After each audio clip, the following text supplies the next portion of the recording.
This is very similar to having a radio and it not quite being on the station. You can hear the station, but there's what we call interference, and it's not sharp. Visually, that's what's happening when people see these ghostly, ethereal-type figures. So shape-shifting is not the movement from a dense physical body to a dense physical body. It would appear from the endless research that I've done and people I've talked to all over the world and all the rest of it put together, my own experiences sometimes, that what we're looking at are these hybrid bloodlines.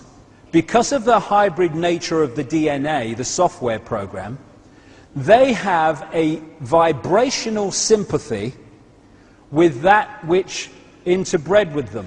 And this doesn't have to be physical interbreeding either, as I'll come to.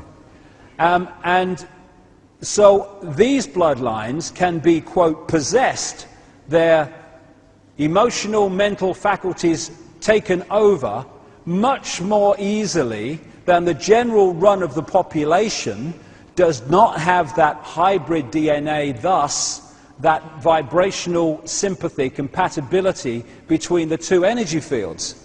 So what they're doing in effect is using the secret society network they've set up to manipulate these bodies into power, but in doing so they're putting themselves into power because they're controlling the mental and emotional processes of these vehicles. Now, when we look at, say that's a major politician or something, when we look at him with our five-sense sight, we are going to decode that level of him that is operating with invisible light. So what do we see? We see a human. But behind him, just outside of that frequency range, we'd see something very different. And I've met endless people who've seen it, who do have that ability to move their visual frequency range further than the norm.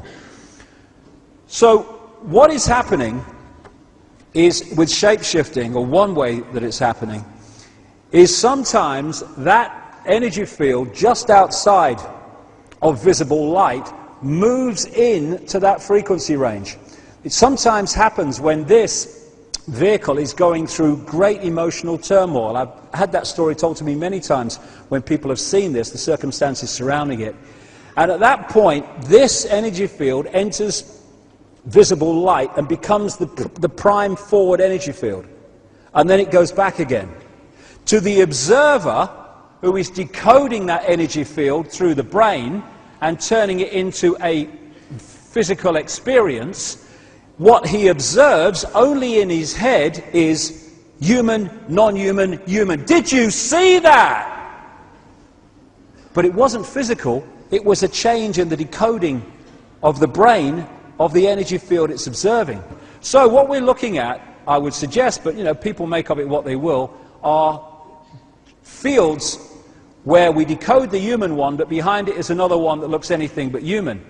And someone sent me this picture. I don't know who it's of, but he's got very reptilian-type eyes. And a friend of mine has been working recently with someone who's been involved in a big iris scanning technological program. Not something I agree with, I say, iris scanning, but what he found, and he's into none of this stuff, what he found as these people looked very closely at 2,300 eyes, to their amazement, in his estimation, about 4% of the eyes they looked at were of reptilian type and appearance.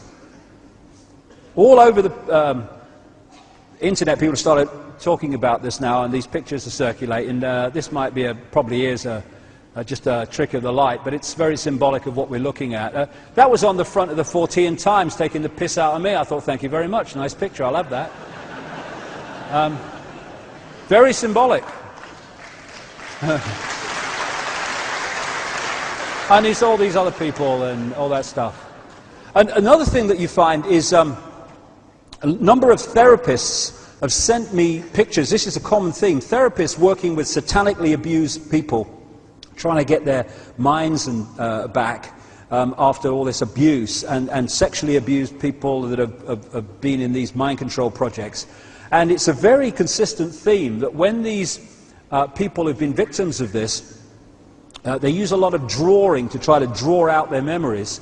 Again and again, what they draw are people with reptilian eyes. These are actually drawn by a satanically abused person, and these were sent to me with their permission by their therapist.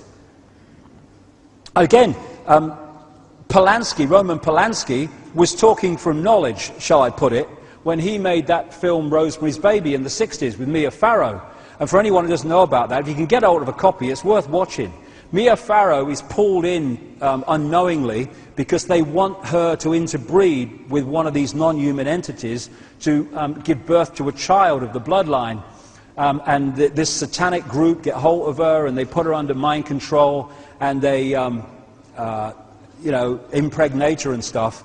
And towards the end of the film, when she starts to realize what's going on, she goes into this apartment where it all went on, and memories start to come back, and she sees the baby she gave birth to in a non-conscious state, and you have a quick flash of it in the movie, and it's a reptilian baby with reptilian eyes. Well, Polanski should know, let's put it that way. All the way through history, you have this theme of possession and of fighting the snake or fighting the dragon and all the rest of it. That's the theme I'm talking about, and it's the software hybrid bloodline, which has led to hybrid people, possessed people, being in positions of power. So you look at the human level, but what's behind it?